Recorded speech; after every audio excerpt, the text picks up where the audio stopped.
Hi guys, and welcome back. This is our last lesson for Unit 6.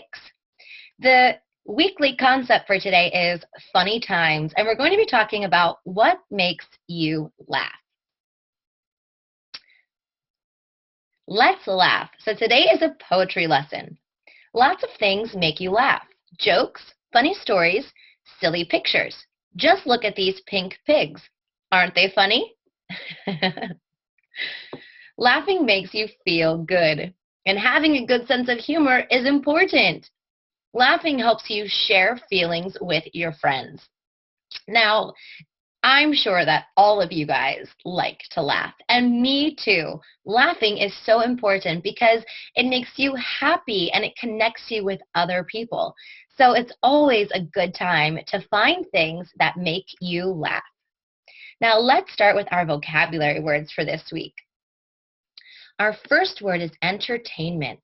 So entertainment is when you are providing or being provided some sort of amusement or enjoyment. So someone is entertaining you. Grandpa and Devin think playing chess is great entertainment. Humorous. If something is humorous, it means that it's causing you to laugh. It's very funny or it's amusing. Evan couldn't stop laughing at Nick's humorous story.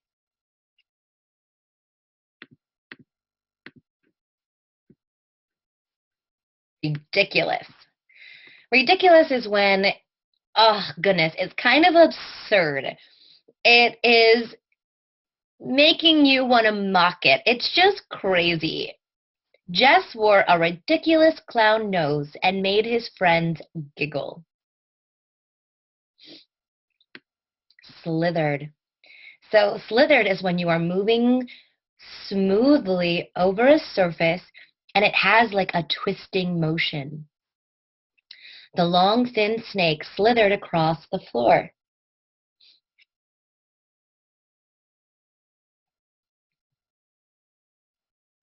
Now we have some poetry words today. One poetry word that we have is called a narrative poem. Now, a narrative poem is a poem that has a story that begins with a middle and an end. So beginning, middle, and end, but it's a poem. So we call it a story poem or a narrative poem. My favorite narrative poem tells about Paul Revere's ride. Next, we have rhythm. Now, rhythm is a strong, regular, repeated pattern of movement or sound, right?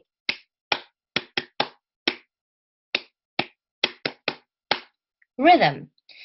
Ben's poem has a rhythm that sounds like a drum beat.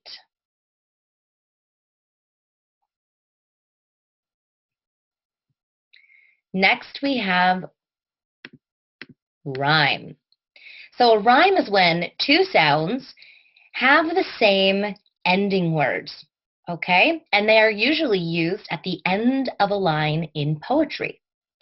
The words moon and spoon rhyme because they end in the same sound. Moon, spoon. A stanza. So a stanza is a group of lines forming the basic recurring metrical unit in a poem. So a stanza might be 4 lines, okay? So it's like a paragraph or a group of words. Each stanza in Maggie's poem has 5 lines. All right, now that brings us to our story for today, and obviously we're going to be reading some poetry. Now remember that we're going to be reading something called a narrative poem, and hopefully it's funny. Now remember that a narrative poem is going to tell us a story, and it's going to have a lot of lines and stanzas, all right? So what I would like you to do is we're going to be reading 2 poems. So I want you to read The Camping Trip. So hit pause and read it and hit play for the next page. Okay, keep reading. Okay, so how many people thought that this poem was funny? Now, Do you think that it's funny? Now, what is happening in this poem? What does he think is crawling on his toe? Yes. All right, good. So he thinks that it is a rattlesnake that is slithering and he is going crazy. So what does he do when he thinks a rattlesnake is on him? Okay, yeah, so he jumps up, he stomps around, and the tent collapsed flat on the ground. Now, can you hear the words that rhyme in that line? We all jumped up and stomped around. Our tent collapsed flat on the ground. Yeah, so we have around and ground. Now, can you also hear the rhythm in this? We all jumped up and stomped around. Our tent collapsed flat on the ground. Can you hear that rhythm? So that is really fun in this poem. Now, what ended up, was it a rattlesnake? No, it was not a rattlesnake. What was it? It was a lizard. So he's doing all of these crazy things, and it was not even a snake, just a lizard. All right, here is our next poem. Ready? Hit pause and start reading. Okay, keep reading the rest of the poem. Hit play when you are ready. All right, now let's go ahead and let's go back to the beginning of the poem. So what is this poem about? Bubblegum. Yes, it is about bubblegum. Very good. Now what I want you to see in this is I want you to see a stanza, okay? Now point to what you think is a stanza. All right, well, here we go. I'm going to draw it out for you. 1 second. All right, there we go. All right, so this right here is called a stanza, okay? It's a group of 4 lines, and we see that each stanza has 4 lines in this poem, all right? So 1, 2, 3, 4. Now, what's interesting about this poem is that let's look at words that rhyme, okay? So let's just go gum, week. Rhyme? No. Gum sticks? Nope. Gum cheek? No. Weak sticks? Nope. Weak cheek? Yeah. Weak and cheek. Chew and blue. Balloon, full moon. Stew, flew. So we see that every other word at the end of the line is rhyming. Now, what is happening as this person is blowing and chewing the balloon bubble? Yeah, it's getting really high in the sky and he's going up and up like a balloon, but it's just bubble gum. Now, what were the neighbors doing? Yeah, it says that the neighbors were watching him. It says, I was the entertainment of the day. Forget about TV. All they wanted to do was watch what was going on with him. Now, what happens at the end of this poem? Does he go high up to the moon or to the sky? No, he doesn't. It says that, whoosh, all my air blew out and I was just a kid once more. So he popped the bubble and was able to come back to Earth. All right, now you can think about which poem was your favorite, the first one or the second one, which one made you laugh more. Everybody's a little different. But what we're going to do today is we're going to have a practice writing a poem, okay? Now I'm going to write one for you. But what I would like you to do at home for homework this week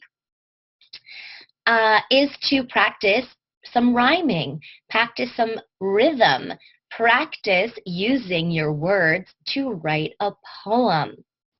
Now I'm going to write for you a very famous poem that was written by a man called Edgar Allan Poe. All right? And I'm just going to write you the first stanza that he has written. And the title of the poem is called Annabel Lee. And what I like about this poem is it is a narrative poem, like we are learning about today. It tells a story. It has a beginning, a middle, and an end. So I'm just going to write for you the very beginning poem. And if you would like to read the rest, you can go online and you can look it up and you can read it for yourself. So this is how the poem begins. It was many and many a year ago,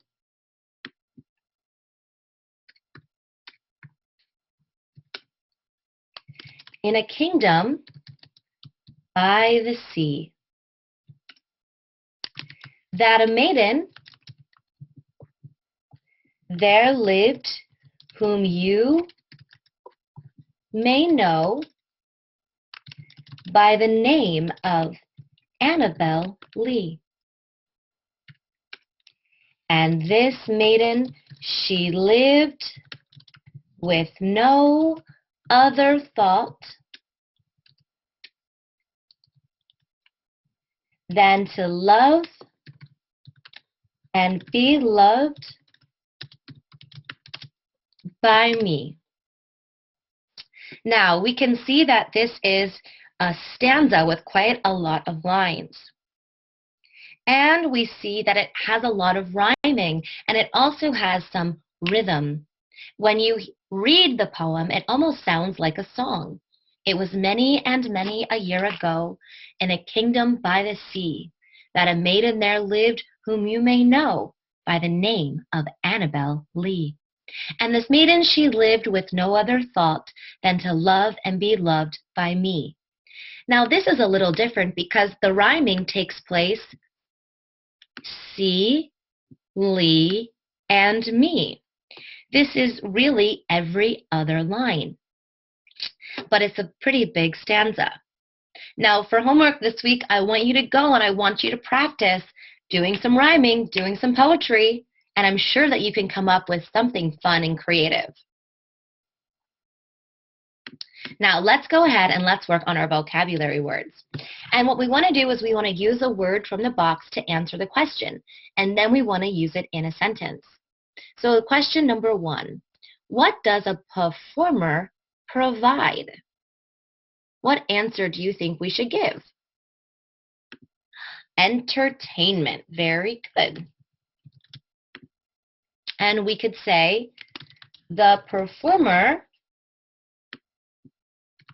provided entertainment in the form of singing. Perhaps he went to a concert. What is another word for funny? Answer? Humorous. Very good. We could say the clown was very humorous at the circus.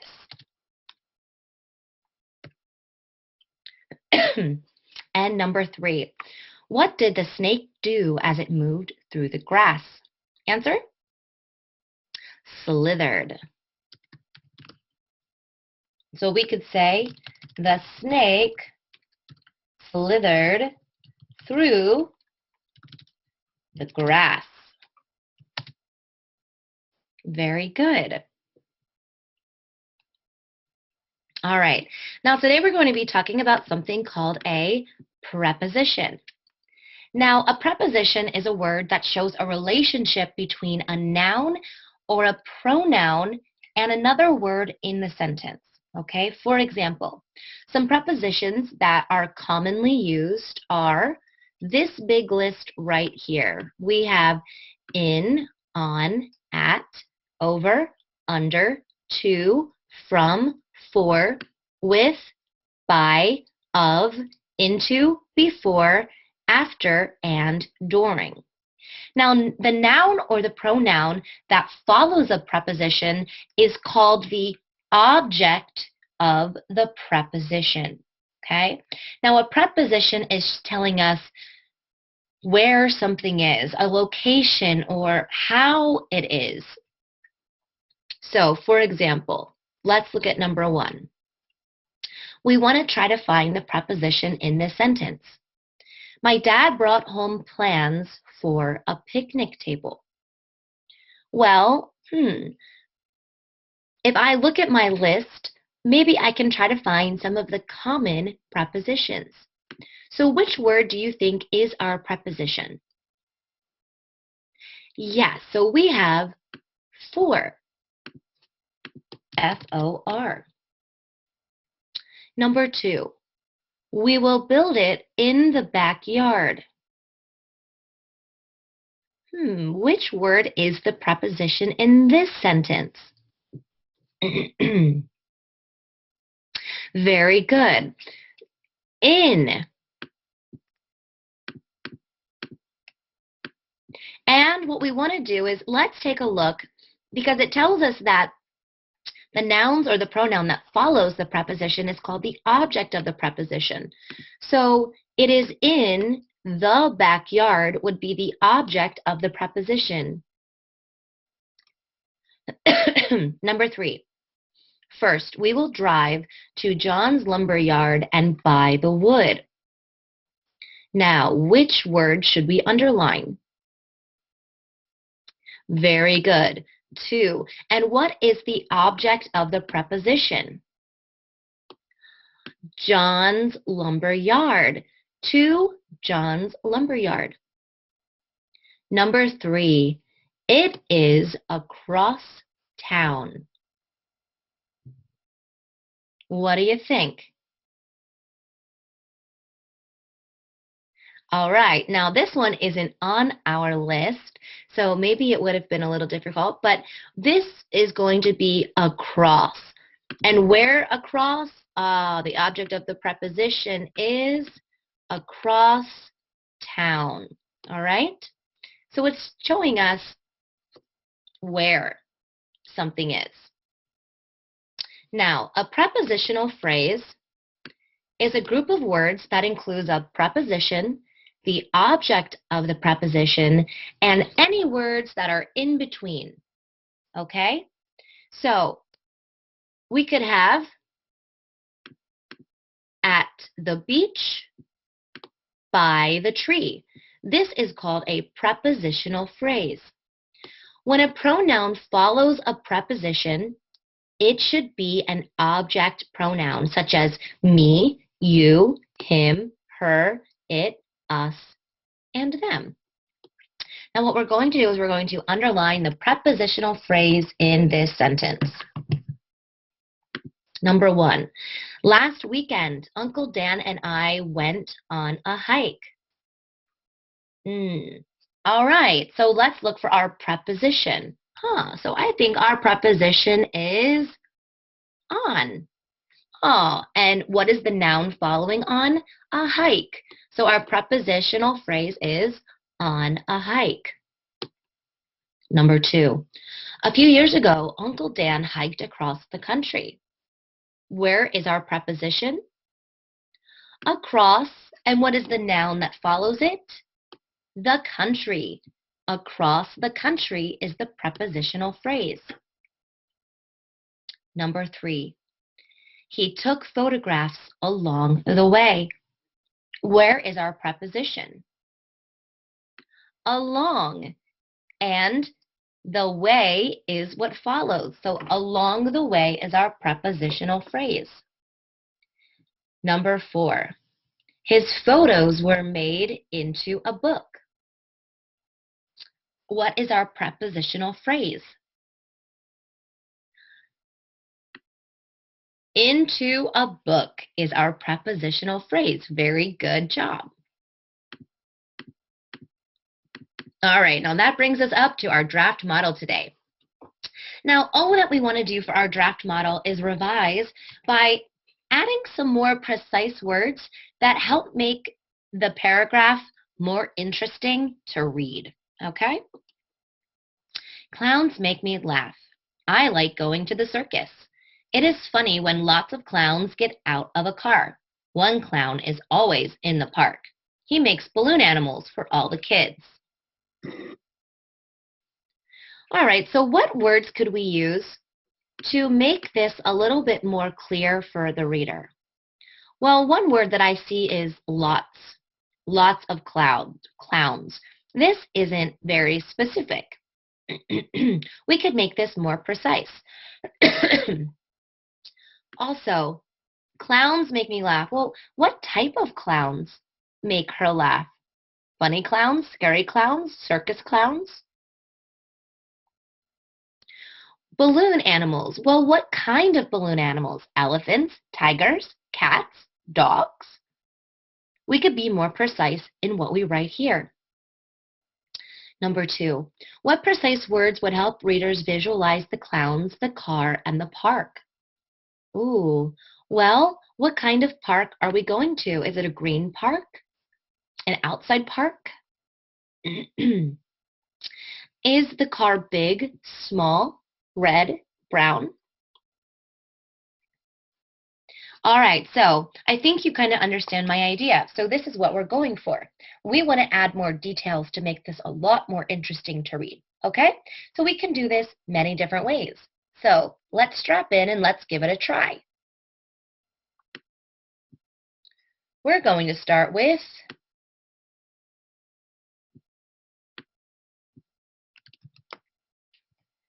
circus clowns make me laugh. I love going to the circus in town. I added a prepositional phrase there. It is funny when 5 clowns get out of a very small car. One clown is always in the park by my house. He makes many balloon animals like elephants, dogs, and what other animal can we make? And bears for all the kids. Clowns are a lot of fun. All right, so we added some adjectives, we added some prepositional phrases, we added more details, and now our paragraph, our model, is a lot more interesting to read. All right, very good. All right, guys, you did a really great job for this lesson. I'm so proud of you. Continue to practice learning your English and join me for our next lesson on grade 4. I'll see you next time. Bye.